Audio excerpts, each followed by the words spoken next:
आज की इस वीडियो में हम जानेंगे कि कज़ा नमाज की नीयत कैसे बांधी जाती है, यानी कि कज़ा नमाज की नीयत कैसे करते हैं।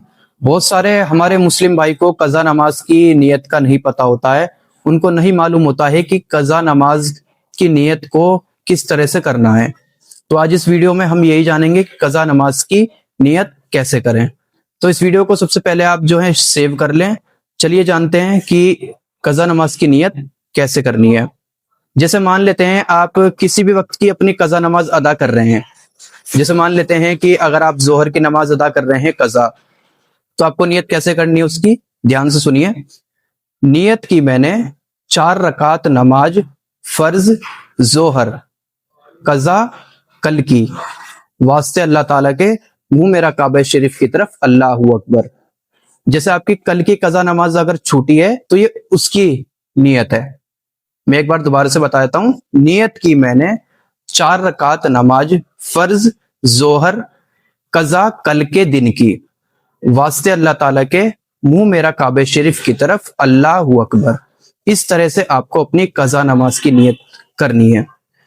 अब सपोज करते हैं कि अगर आपकी कज़ा नमाज काफी दिन पहले की है, यानी बहुत दिन हो गए आपने वो अदा नहीं करी, जैसे कि 4 या 5 दिन पहले की आपकी कज़ा नमाज है, वो आपकी कज़ा हो गई है, उसे आप पढ़ नहीं पाए थे समय पर। उसकी नियत आप कैसे बांधेंगे, उसकी नियत आपको किस तरह से करनी है।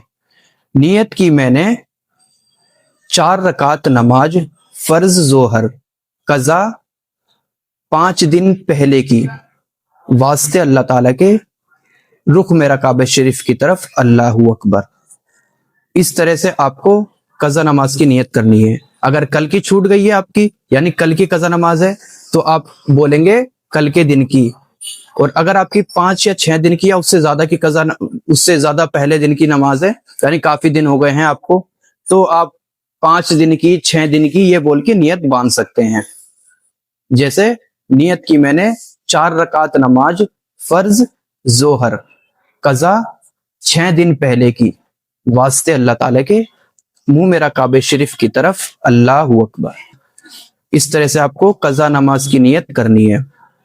तो इस वीडियो को जो है सेव जरूर कर लें ध्यान से, और ज्यादा से ज्यादा आगे और लोगों तक भी इस वीडियो को शेयर करना ना भूलें, ताकि ज्यादा से ज्यादा लोग ये जान सकें कि कज़ा नमाज की नियत किस तरह से करनी है। क्योंकि आज भी बहुत सारे लोग ऐसे हैं जिनको कज़ा नमाज की नियत करना नहीं आता है। इसलिए इस वीडियो को ज्यादा से ज्यादा आगे और लोगों तक भी शेयर करें। और एक चीज मैं आपको और बताना चाहूंगा, अगर आपकी कोई भी किसी भी समय की नमाज कज़ा हुई है, जैसे कि अगर आपकी फजर की कज़ा हो गई है, तो आप उसे जोहर से पहले पढ़ सकते हैं और जोहर के बाद भी पढ़ सकते हैं। अगर आपकी जोहर की कज़ा हो गई है, असर की कज़ा हो गई है, मगरिब की हो गई है, या मतलब आपकी अगर 4 वक्त की कज़ा नमाज हो गई है, और अगर आप ड्यूटी करते हैं, तो आप उन चारों वक्त की कज़ा नमाजों को इशा के बाद पढ़ सकते हैं।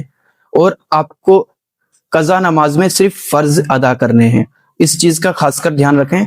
जैसे कि अगर आपकी 4 वक्त की कज़ा नमाज कज़ा हो गई है, आप काम करते हैं, आप नहीं पढ़ पाते, आपके पास टाइम उतना नहीं रहता है, तो आप जब इशा की नमाज अदा करेंगे, इशा की नमाज अदा करने के बाद आप अपनी 4 वक्त की कज़ा नमाजें अदा कर सकते हैं। और इसमें सिर्फ आपको फर्ज ही फर्ज अदा करने हैं। जैसे फजर के 2 फर्ज आपको अदा करने हैं, जोहर की आप कज़ा पढ़ रहे हैं तो उसके 4 फर्ज आपको पढ़ने हैं, असर की अगर आप कज़ा नमाज अदा कर रहे हैं तो उसके आपको 4 फर्ज पढ़ने हैं, और मगरिब के 3 फर्ज आपको अदा करने हैं। इस तरह से आपको 4 वक्त की कज़ा नमाजें अदा करनी है इशा की नमाज हो जाने के बाद। अगर आप इशा की कज़ा नमाज अदा करते हैं तो आपको पहले 4 फर्ज अदा करने हैं, और उसके बाद 3 वित्र आपको अदा करने हैं। इशा की कज़ा नमाज में आपको वित्र भी अदा करने जरूरी हैं, तभी आपकी इशा की कज़ा नमाज कबूल होगी। तो जब आप इशा की कज़ा नमाज अदा किया करें तो आपको फर्ज के साथ साथ वित्र भी अदा करने हैं। बाकी की जो 4 वक्त की नमाज होती है, फजर की, जोहर की, असर की और मगरिब की, उसमें आपको सिर्फ फर्ज अदा करने होते हैं, और इशा की नमाज में आपको 4 फर्ज के बाद 3 वित्र अदा करने होते हैं।